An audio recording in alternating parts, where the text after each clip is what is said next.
Hello guys, welcome back to my YouTube channel chemical curls. So guys, आज हम बात करेंगे आईयूपीएसी नॉमेनक्लेचर की, यानी कि कार्बनिक कंपाउंड्स के आईयूपीएसी नामकरण की। तो सबसे पहले ये जान लेना आवश्यक है कि आखिर आईयूपीएसी की फुल फॉर्म क्या है।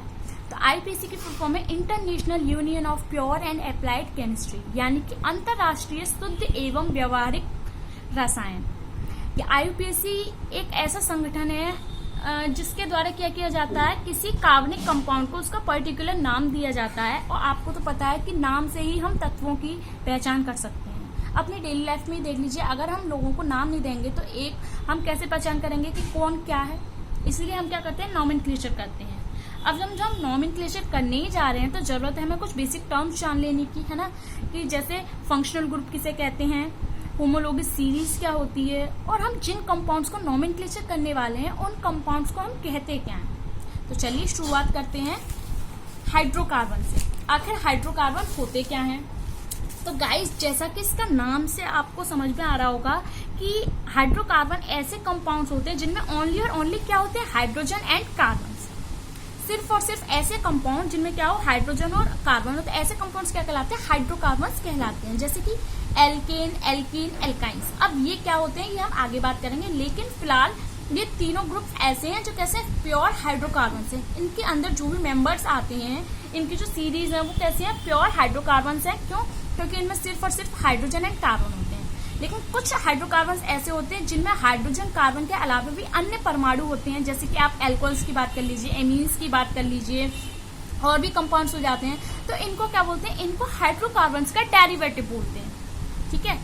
फॉर एग्जाम्पल देखिए, जैसे हम यहाँ पे एमीन्स की बात करें तो एमीन में क्या होता है, एमीन का ग्रुप ही होता है NH2, और इससे कोई एल्किल मूलक लगा होता है। तो एल्किल मूलक में तो C और H आ जाता है, और यहाँ पे भी H, लेकिन इसमें नाइट्रोजन परमाणु और ऐड हो गया। दैट मीन्स ये क्या है, हाइड्रोकार्बन का डेरिवेटिव है ना, प्योर हाइड्रोकार्बन नहीं है।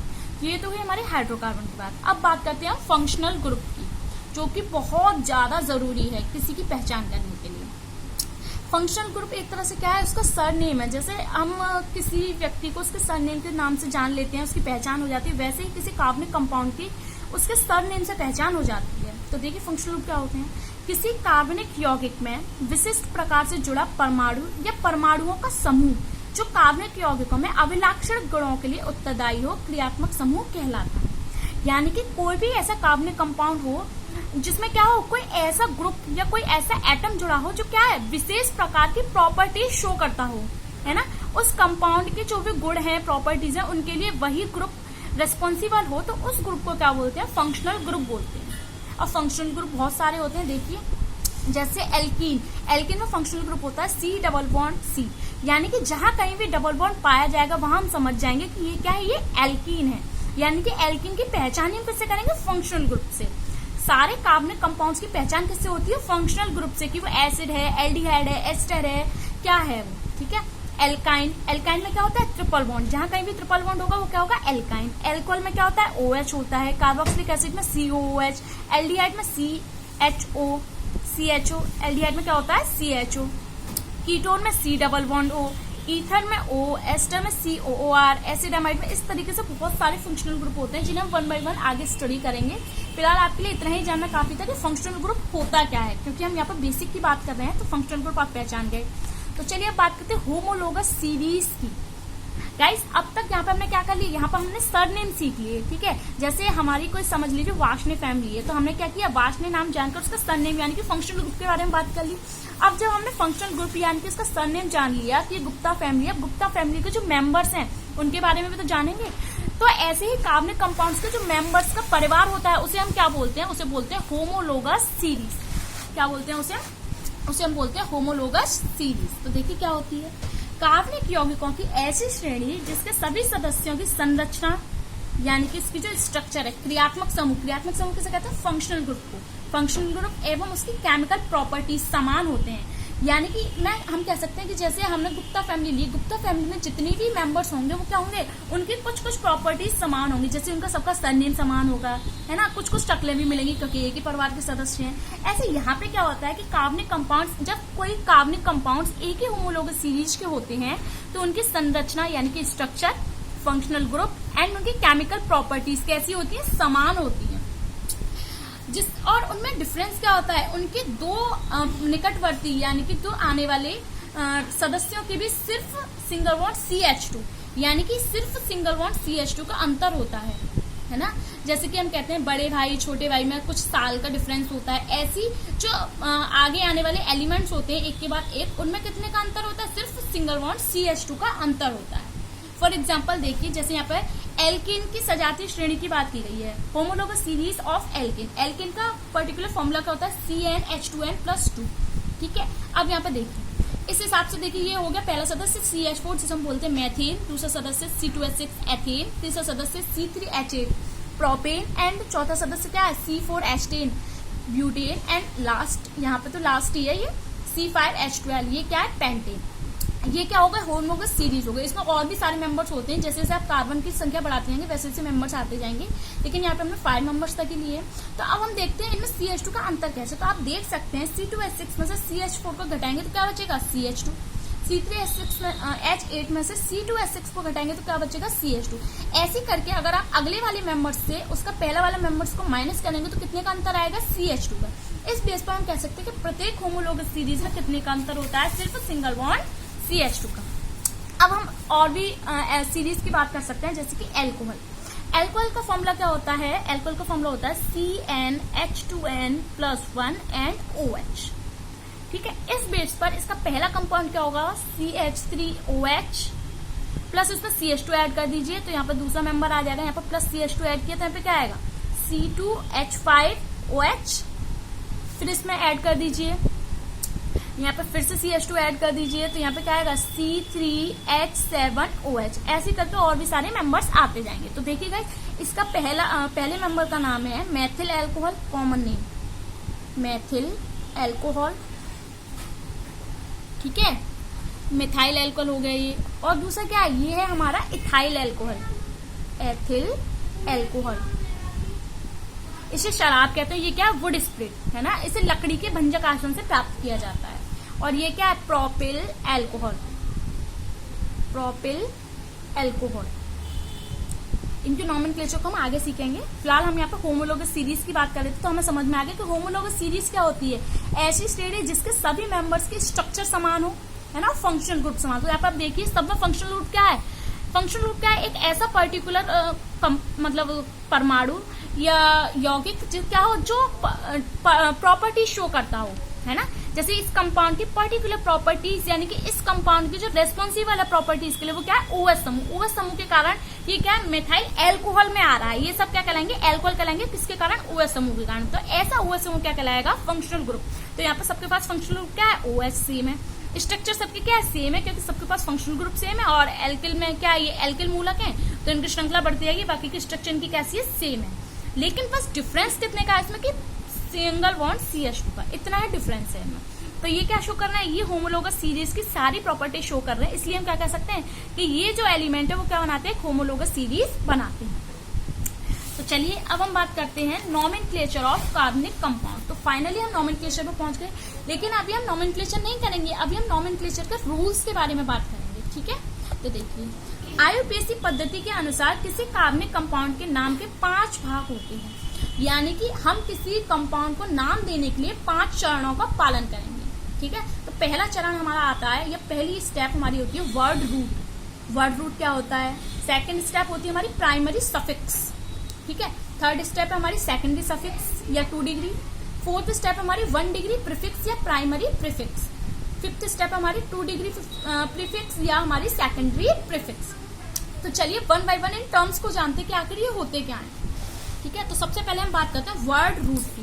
गाइस, आप लोगों को इतना तो पता होगा कि जब भी हम किसी कार्बनिक कंपाउंड का नॉमेनक्लेचर करते हैं, जैसे कि ये देखिए, ये कोई कार्बनिक कंपाउंड है, ये पूरा नहीं है, मैं बता दे रही हूँ, बस ऐसे कार्बनिक कंपाउंड है। जब भी हम किसी कार्बनिक कंपाउंड का नॉमेनक्लेचर करते हैं तो सबसे पहले हम क्या करते हैं, सबसे पहले हम कार्बनिक कंपाउंड्स की यानी कि कार्बन्स की बड़ी सी बड़ी चेन को ढूंढते हैं।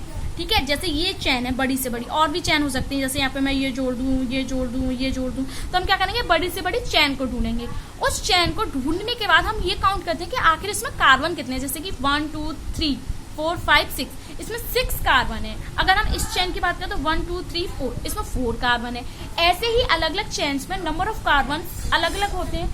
तो इन कार्बन की संख्या गिनकर हम उसे क्या देते हैं, नाम देते हैं, एक पर्टिकुलर नाम देते हैं, पर्टिकुलर वर्ड देते हैं, और इसी वर्ड को हम क्या बोलते हैं, वर्ड रूट, है ना। कॉमन वे में हम इसे क्या बोल सकते हैं, कॉमन वे में हम इन्हें एल्क बोल सकते हैं। देखिए कैसे, जैसे विभिन्न यौगिकों के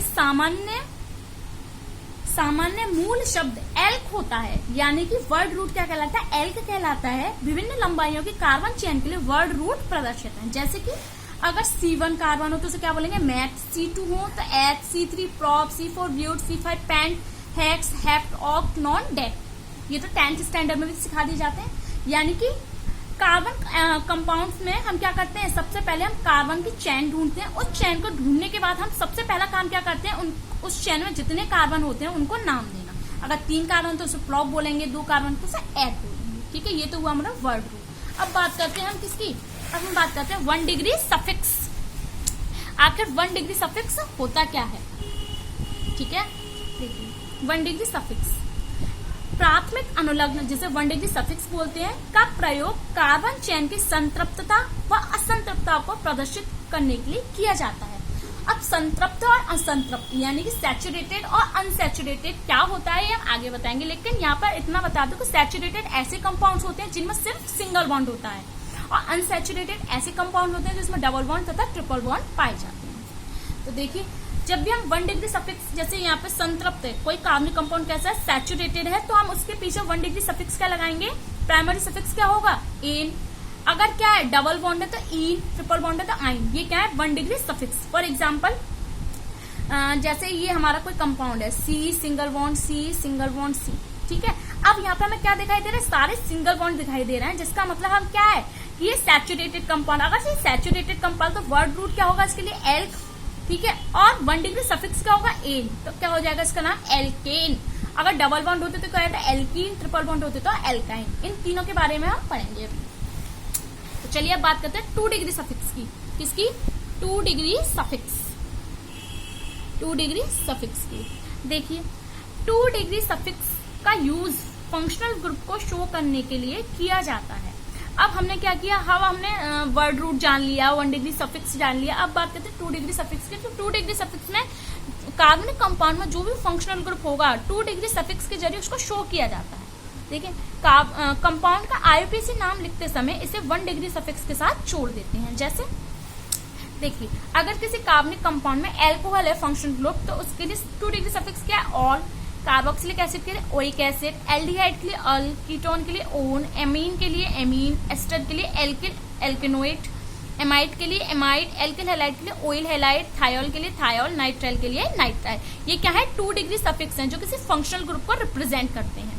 ठीक है, फॉर एग्जाम्पल यहाँ पे देखिए एग्जाम्पल दे रखे हैं CH3CH2OH। ठीक है, तो यहाँ पर जो OH वो क्या है, इस कंपाउंड का फंक्शनल ग्रुप है। और यहाँ पे वर्ड रूट क्या है, तो कार्बन गिनी, यहाँ पे कितने कार्बन, 1 and 2, ओनली 2 कार्बन, और 2 कार्बन के लिए वर्ड रूट होता है हमारा क्या, एथ। तो यहाँ पे वर्ड रूट आ गया एथ। अब हम बात करेंगे 1 डिग्री सफिक्स की। अब देखिए यहाँ पे अगर मैं इसे खोल के लिखूं तो इसे मैं कैसे लिखूंगी, ये था हमारा C, ठीक है, 1 2 3, 1 2 3 एंड 1 और ये 2, ठीक है। और क्या यहाँ पे और है OH, ठीक है, यही तो कंपाउंड है। अब हमें यहाँ पर सारे कैसे बॉन्ड दिखाई देना, सिंगल बॉन्ड दिखाई देना। इसका मतलब क्या है, ये सैचुरेटेड कंपाउंड है, और सैचुरेटेड कंपाउंड होता है तो उसके लिए हम क्या लगाते हैं, एन लगाते हैं।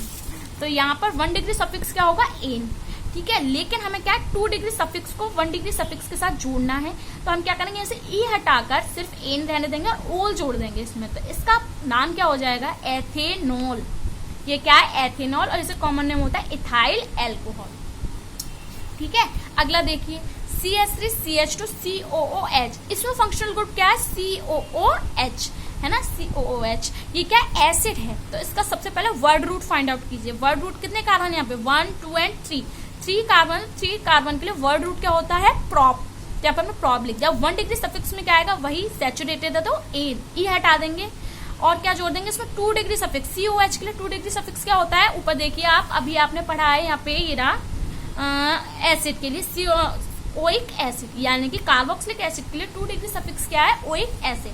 तो यहाँ पर 1 डिग्री सफिक्स में क्या करेंगे, 2 डिग्री सफिक्स जोड़ेंगे तो क्या हो जाएगा, ई हटाएंगे तो ये प्रोपेनोइक एसिड।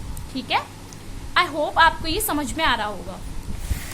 अब देखिए आगे, अब हम बात करते हैं किसकी, अब हम बात करते हैं 1 डिग्री प्रीफिक्स की। किसकी? 1 डिग्री प्रीफिक्स। अब तक हमने किसके बारे में सीखा?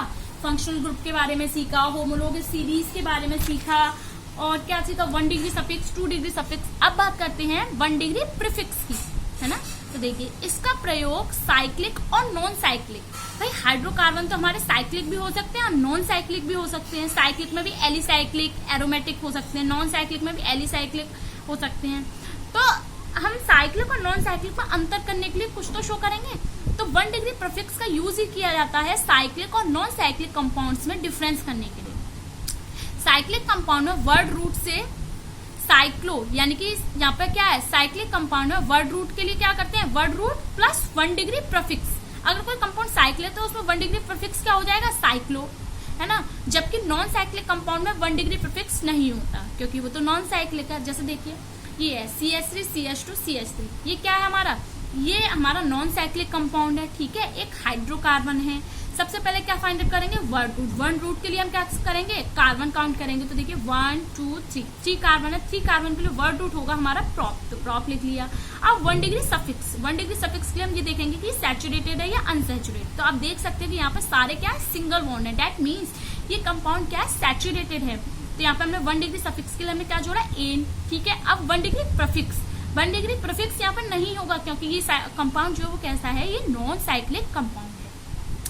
ठीक है, तो नेक्स्ट एग्जांपल देखिए, नेक्स्ट एग्जांपल है हमारा CH2 single bond CH2 single bond CH2, यानी कि यह एक कैसा साइक्लिक कंपाउंड है। साइक्लिक कंपाउंड है तो नॉमेनक्लेचर कीजिए। नॉमेनक्लेचर के लिए सबसे पहले नंबर ऑफ कार्बन काउंट कीजिए। तो 1 2 3 कार्बन है, तो 3 कार्बन के लिए वर्ड रूट होता है हमारा प्रॉप। ठीक है, और 1 डिग्री सफिक्स क्या हो जाएगा, सैचुरेटेड है तो एन। 1 डिग्री प्रीफिक्स यहाँ पे हम जरूर यूज करेंगे डिफरेंस करने के लिए कि साइक्लिक है या नॉन साइक्लिक। तो यहाँ पे हमने क्या लगाया, साइक्लिक, तो इसका नाम हो गया साइक्लोप्रोपेन। ठीक है, ये क्या हो गया इसका, साइक्लोप्रोपेन। तो 1 डिग्री प्रीफिक्स आपको समझ में आ गया। तो अब फाइनली बात करते हैं 2 degree prefix and last term की, नॉमेनक्लेचर के लास्ट टर्म की। तो देखिए 2 degree prefix, 2 degree prefix IUPAC system में कुछ समूहों को फंक्शनल ग्रुप नहीं माना जाता। इन्हें क्या बोलते हैं, सब्स्टिट्यूएंट, प्रतिस्थापी, तथा इन्हें 2 डिग्री प्रीफिक्स द्वारा शो किया जाता है। अब हम क्या करते थे, 2 डिग्री सफिक्स में हम क्या करते थे, फंक्शनल ग्रुप के बारे में बताते थे। लेकिन कुछ कंपाउंड्स या कुछ समूह ऐसे होते हैं जिन्हें फंक्शनल ग्रुप नहीं माना जाता, फिर भी वो कार्बनिक कंपाउंड्स में आ जाते हैं। और जब आ जाते हैं तो हम क्या करना पड़ता है, नॉमेनक्लेचर करना पड़ता है। तो उनके नॉमेनक्लेचर को सरल बनाने के लिए हम क्या करते हैं, 2 डिग्री प्रीफिक्स का यूज करते हैं। फॉर एग्जाम्पल यहाँ पे F जिसे हम फ्लोरो बोलते हैं, ये क्या है, इसका 2 डिग्री प्रीफिक्स। Cl का क्लोरो, Br का ब्रोमो, I का आइडो, NO का नाइट्रोसो, NO2 का नाइट्रो, OR का एल्कोक्सी, CH3 का मैथिल, C2H5 का एथिल, OCH3 का मेथॉक्सी, OC2H5 का एथॉक्सी, एंड ये क्या, एन प्रोपिल और आइसोप्रोपिल। एन और आइसो के बारे में आगे बताएंगे। फिर ये क्या है, एथिल मैथिल, ये एल्किल मूलक है, एल्किल रेडिकल्स हैं, ये भी आगे बताएंगे। फिलहाल आपके लिए इतना ही काफी। Thanks for watching this video.